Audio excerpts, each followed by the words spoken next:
இந்த வீடியோவில் நீங்கள் நம்ம என்ன பார்க்க போகிறோம்னா அந்த ரெபல்ன்ற மனுவாவோட எபிசோட் 5 தான் பார்க்க போகிறோம். இதுக்கு முன்னாடி போட்ட வீடியோன்னு யாரும் பார்க்கலாம், மறக்காம போய் செக் பண்ணி பாருங்க. வீடியோவோட லிங்க் டிஸ்கிரிப்ஷனில் இருக்கு. அண்ட் நம்ம சேனலுக்கு புதுசாக வந்தீங்கன்னா சேனலை மறக்காம சப்ஸ்கிரைப் பண்ணி சப்போர்ட் பண்ணுங்க. இந்த வீடியோ யாரும் லைக் பண்ணாம பார்த்துருந்தீங்கன்னா மறக்காம லைக் பண்ணிட்டு முடிஞ்ச கீழே இருக்க அந்த ஐ பட்டனையும் தட்டி விட்டுருங்க. அப்பதான் நம்ம வீடியோ நிறைய பேர் ரெக்கமெண்ட் பண்ணும். எனக்கும் நெக்ஸ்ட் வீடியோ பொறுத்து ஒரு மோட்டிவேஷனாக இருக்கும். ஸோ போகிற பேசாம ஷேட்டாக கதைக்குள்ளே போயிடலாம். வீடியோ போட்டு ரொம்ப நாள் ஆனதுனால லாஸ்ட்டாக என்ன நடந்தது அப்படின்ற விஷயத்த மட்டும் சின்னதாக ஒரு ரீகேப் பார்த்துக்கலாம். போன சாப்டர்ல என்ன நடந்திருக்கும்னா, ஹீரோக்கும் அவங்க அக்காவுக்கும் சும்மா காட்டு உள்ள சண்டை வெறித்தனமா நடந்திருக்கும். அதுல ஹீரோங்க அக்காவும் ஹீரோ போட்டு சும்மா மானவரே அடிச்சிருப்பாங்க. ஹீரோவும் இதுக்கு மேலாம் நம்மளால பொறுக்க முடியாதுடான்ட்டு ஹீரோ அவங்க அக்கா பண்ண பவர்ஃபுல்லான அட்டாக்க ஹீரோ ஈஸியாவே டிஃப்ளெக்ட் பண்ணிருப்பான். அதை பார்த்துட்டு ஹீரோ அவங்க அக்கா ஷாக்ல இருக்கும் போதே ஹீரோ அவங்க பக்கத்துல வந்து அக்கான்னு கூட பார்க்காம பாரபட்சமே இல்லாம அவங்க அக்காவை 2 துண்டா வெட்டி இருப்பான். அதோட தான் போன சாப்டரை முடிச்சிருப்போம். இந்த சாப்டர் அதுல இருந்தா கண்டினியூ ஆகுது.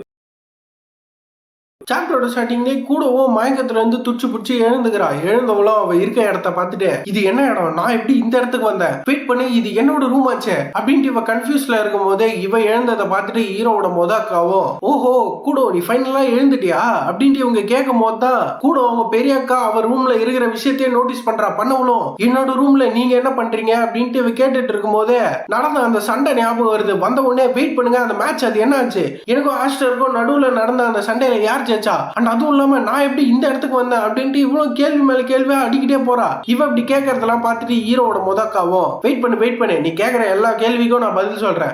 உன்னை இந்த இடத்துக்கு தூக்கிட்டு வந்தது ஆஸ்டர் தான். அவன் என்கிட்ட என்ன சொன்னானா, நம்ம வந்த ஜேர்னில நீ பயங்கர டயர்டா இருந்ததுனால சண்டை நடுவுலயே நீ மயக்க போட்டு விழுந்துட்டியான். எனக்கு ஒன்னும் அவன் சொல்றது உண்மை மாதிரி தெரியல அப்படின்ட்டு இவங்க சொல்லும் போதே அதை கேட்டு கூடவும் ஆமா அவன் பச்சையா புழிவிட்டு போய்கிறான் அப்படின்ட்டு சைலண்டா சொல்லிட்டு ஹீரோ லாஸ்டா அவன் அக்காவை வெட்ட வந்திருப்பான்ல அந்த சீனை யோசிச்சு பார்த்துட்டு அந்த லாஸ்ட் மூமெண்ட்ல உண்மையிலேயே அவன் என்ன வெட்ட போறான் தான் நான் யோசிச்சேன். ஆனா உண்மை என்னன்னா அந்த பிளேட் என்ன ரீச் பண்றதுக்கு முன்னாடியே அவனோட மேஜிக்கை டிஸ்பெல் பண்ணிட்டான். வெறும் அதுல உருவான ஏர் ஃபோர்ஸ் மட்டும் தான் என் உடம்ப பாஸ் பண்ணி போச்சு. ஆனா அதுக்கே நான் மயக்க போட்டுக்கிறேன். இப்ப நான் இதை யோசிச்சு பார்த்தேன்னா ஆஸ்டர் ஒன்னும் அவன் சொந்த அக்காங்களே கொல்ற அளவுக்கு மோசமான ஆள் கிடையாது. ஆனா அந்த லாஸ்ட் மூமெண்ட்ல நான் உண்மையிலேயே அவன் என்ன கொல்ல போறான் தான் யோசிச்சேன். ஏன்னா அவனோட பார்வை அந்த அளவுக்கு கொடூரமா இருந்தது அப்படின்ட்டு அதை யோசிச்சவங்களோ ஹீரோ நினைச்சிட்டு முட்டா பீஸ் என் முன்னாடி அவ்வளவு நெக்லா பண்றானா ஹீரோ அவனை பாத்துக்கிறேன் அப்படின்ற மாதிரி சிரிச்சுட்டு சைட்ல இருக்கிற அவளோட கத்தி எடுத்துட்டு பெரியக்கா ஆஸ்டர் எங்க இருக்கான், இந்த சண்டையில வந்த ரிசல்ட்டை என்னால ஏத்துக்க முடியாது, சோ அதனால இந்த தடவை நான் அவன் கூட ஆரம்பத்துல இருந்தே ஃபுல் பவர்ல சண்டை போட போறேன் அப்படின்ட்டு இவன் சொல்லி முடிக்கிறதுக்குள்ளே ஹீரோவோட ஃபர்ஸ்ட் அக்காவும் அவன் எப்பயோ இந்த இடத்துல இருந்து கிளம்பிட்டான். இவங்க இப்படி சொன்னதை கேட்டு கூட சரியான ஷாக்கு. நீங்க என்ன சொல்றீங்க அப்படின்ட்டு இவன் கேட்கும் போது ஹீரோவோட அக்காவும் மெயின் ஹவுஸ்ல இருந்து ஆஸ்டரை சமன் பண்ணிருக்காங்க. அதனால அப்பாவும் அவனும் எப்பயோ இந்த இடத்துல இருந்து கிளம்பிட்டாங்க. நீ இப்படி ஷாக் ஆவறனா வெயிட் பண்ணு, உனக்கு இந்த மேட்டர் தெரியாதா அப்படின்ட்டு இவங்க கேட்கும் போதே கூடவோ யாருமே என்கிட்ட இதை சொல்லலையே அப்படின்ட்டு அவர் ரூம்ல இருந்து கதறா. பின்ன இவளுக்கு எப்படி தெரியும், வந்தவனே ஹீரோ கூட சண்டை போட போறேன்ட்டு கிளம்பிட்டா. அங்க போயிட்டு ஹீரோ கீழ அடி வாங்கி மயங்கிட்டா. இவ இப்படி எதுவுமே தெரியாம கத்திட்டு இருக்கும் போது அப்படியே அந்த இடத்துல சீனை கட் பண்ணி ஹீரோவை காட்டினா ஹீரோவும் அவங்க அப்பாவும் கேரேஜ்ல போயிட்டு இருக்காங்க. ஹீரோவும் அந்த இடத்துல என்ன நல்லா நடக்க போகுது அப்படின்ற மாதிரி சீரியஸா யோசிச்சுட்டு போயிட்டு இருக்கான். இவன் இப்படி சீரியஸா இருக்கிறத பார்த்துட்டு ஹீரோ அவங்க அப்பாவும் நீ இன்னைக்கு மீட் பண்ண போற ஆளுங்க தான் இந்த எல்லைன் ஃபேமிலியை ஷேடோல இருந்து சப்போர்ட் பண்ணிட்டு இருக்க எல்டர் லார்ட்ஸ் அண்ட் இந்த எல்லா எல்டருக்குமே ஹெட்டா இருந்தவர் தான் இதுக்கு முன்னாடி மெயின் ஹவுஸுக்கும் பிரான்ச் ஹவுஸுக்கும் ஹெட்டா இருந்தவர். அந்த ஆள் ஒன்னும் சாதாரணமானவன் கிடையாது. இந்த எல்லைன் ஃபேமிலி பேரு கீழே இருக்க ரொம்பவே பவர்ஃபுல்லான ஒருத்தன். அண்ட் இந்த எல்லா எல்டர்ஸுமே என்னதான் ரிட்டையர் ஆயிருந்தாலும் அவங்களுக்கு இன்னமும் இந்த எல்லைன் ஃபேமிலியில ட்ரெமெண்டஸான இன்ஃப்ளூயன்ஸ் இருக்கு. சொல்ல போனா இவங்க எல்லாரையுமே இன்னொரு பேர் சொல்லி தான் கூப்பிடுவாங்க, அதுதான் ஷேடோ ரூலர்ஸ் அப்படின்ட்டு ஹீரோ அவங்க அப்பாவும் அந்த எல்டருங்களுக்கு எல்லாம் பயங்கர பில்டப் குத்துட்டு எனக்கு புரியாதது என்னன்னா, நான் உன்னை முத அடாப்ட் பண்ணும்போது இந்த எல்டர்ஸுங்க எவனுமே உன் மேல எந்த ஒரு இன்ட்ரெஸ்டுமே காட்டல. ஆனா இப்போ உன்னை சடனா எதுக்கு சமன் பண்ணியிருக்காங்கன்ற விஷயம் தான் எனக்கு சுத்தமா புரியல அப்படின்ட்டு இவர் இப்படி சொன்னா ஹீரோவா அதை கேட்டு வேற எதுக்கு, அந்த ஸ்வாட் டான்ஸ் கேதரிங்ல நடந்த சம்பவத்துக்காக தான்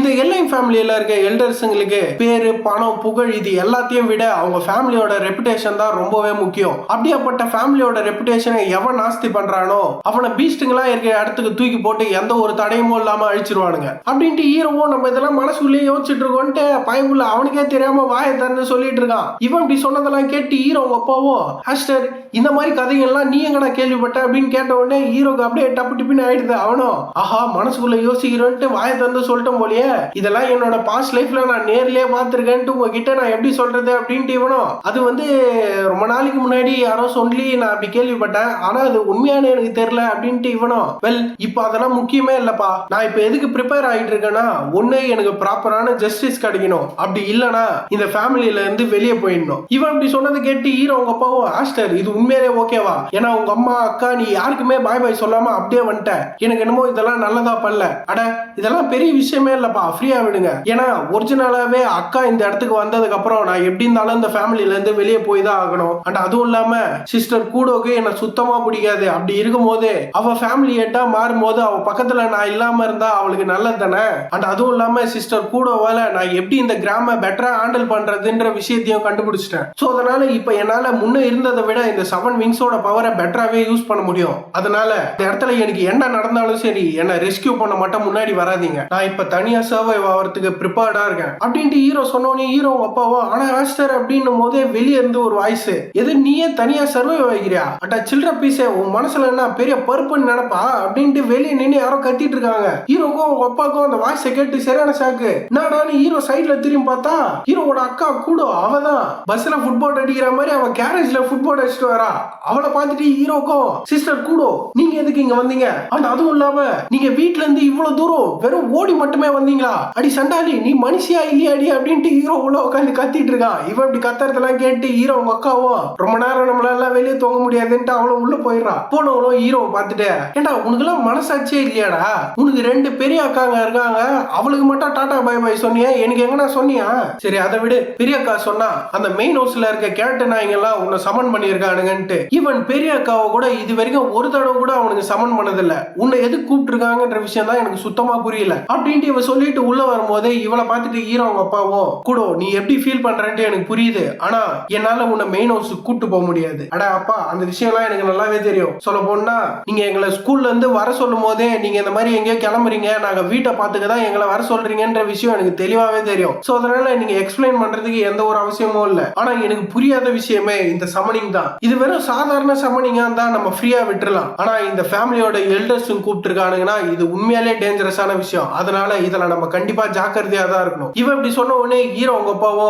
உனக்கு இந்த விஷயம் எல்லாம் தெரிஞ்சிருக்குன்னா உங்க அக்கா இதையும் சொல்லியிருப்பாளே அப்படின்னும் போதே கூடவும் ஆமா இந்த சமனிங்ல ஆஸ்டர் திரும்ப வராம கூட போலாம் அப்படின்ட்டு இவன் மூஞ்சி சீரியஸா வச்சுன்னு சொன்ன உடனே அதை கேட்டு ஹீரோவோ அட நீங்க கவலைப்படுறதுக்கு எந்த ஒரு அவசியமும் இல்ல, சொல்ல போனா இதெல்லாம் ரொம்பவே எக்ஸாஜரேட்டான விஷயம், நான் ஜஸ்ட் அவனுங்களை போய் பார்க்க போறேன் பேச போறேன் அவ்வளவுதான் அப்படின்னு சொல்லிட்டு மனசுக்குள்ளேயே. ஆனா அங்க இருந்து திரும்பி வர்றது அது தனியான ஒரு பிரச்சனை, அதை இப்போதைக்கு நம்ம பேச தேவையில்ல அப்படின்ட்டு மனசுக்குள்ளேயே யோசிச்சுட்டு இருக்கான். இவன் யோசிக்கும் போதே ஹீரோவோட 2வது அக்காவோ அதாவது கூடவோ நான் சொல்றதை தெளிவா கேட்டுக்கோ ஆஸ்டர், எனக்கு உன்னை சுத்தமா பிடிக்காது, ஏன்னா நீ ஒரு ஆம்பளை, அண்ட் அதுவும் இல்லாம உங்ககிட்ட 7 விங்ஸ் இருக்கு, இது எல்லாத்துக்கும் மேல உங்ககிட்ட இது எதுவுமே இல்லைனாலுமே உனக்கு ஃபேமிலியில ஸ்பெஷலான ஒரு ட்ரீட்மெண்ட் தான் கிடைக்கும். அண்ட் உங்ககிட்ட எனக்கு சுத்தமா பிடிக்காத 2 முக்கியமான ஒரு விஷயம் இருக்கு, அது என்னன்னா நீ என்ன விட ஸ்ட்ராங்கான ஒரு ஆளு, என்னால அந்த விஷயத்த மறுக்கவே முடியாது. அண்ட் 2வது நீ என்னதான் என்னோட சின்ன தம்பியா இருந்தாலும் நீ எதுவும் வளர்ந்த வயசான ஆம்பளை மாதிரி ஏன் முன்னாடியே பயங்கர ஸ்மார்ட்டா இருக்க மாதிரியும் மெச்சூர்டான ஆள் மாதிரியும் நடந்துக்கிற, இந்த 2 விஷயமும் எனக்கு சுத்தமா பிடிக்காது.